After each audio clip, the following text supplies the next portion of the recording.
ஏலக்காய் அந்த மாதிரிலாம் போட்டீங்கன்னு நினைச்சுக்கோங்களேன், உங்களுக்கு டீ வந்து இன்னும் கொஞ்சம் ஸ்பெஷலா வரும் உங்களுக்கு. இப்ப நீங்க உங்களுக்கு ஸ்பெஷல் பர்சன் நீங்க கொடுக்கணும்னு நினைச்சீங்கன்னு வச்சுக்கோங்களேன், இந்த மாதிரி ஏலக்காய் அந்த மாதிரி எல்லாம் போட்டு கொடுத்தீங்கன்னு வச்சுக்கோங்களேன், உங்களுக்கு வந்து நறுமணம் சூப்பரா இருக்கும். நிறைய போட்டாலும் இது பிரச்சனை தான், கம்மியா போட்டாலும் பிரச்சனை தான். நான் ஒரு சமையல்காரன் எனக்கு ப்ரூஃப் ஆகுது. எவ்வளவு போட்டுருவா நாளைக்கு எனக்கு கல்யாணம்னா ஐஸ்ல இந்த மாதிரி டீ எல்லாம் போட்டு கொடுத்தா பிளாட் ஆவா, அவன் பிளாட் ஆயிடுவா.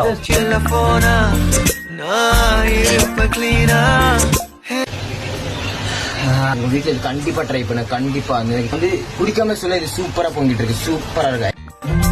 இப்படிதான் எங்க அம்மாக்கு ஆட்டி கொடுப்பேன். வாடி வந்து கட்டி கூடி நெத்தியடி வேண்டி கெஞ்சுதடி. எங்க அம்மாவோட நல்லா இருக்கு சொல்லிட்டாங்க. இது நீங்க கண்டிப்பா எங்க வீட்டுல ட்ரை பண்ணி பாக்கணும். அம்மா இந்த சாய் தான் ரொம்ப சூப்பரா இருக்கு சொல்லிச்சு, நம்ம ட்ரை பண்ணுவோம். ட்ரை பண்ணி பாப்போம். சப்புன்னு இருக்குல, சாய போட்டோமா ரசம் கிண்ணமா, டீ போட்டிருக்க கூடாது இன்னைக்கு, தெரியாத போட்டோம். நாங்க இதோட டீ போடுறது நிப்பாட போறோம்.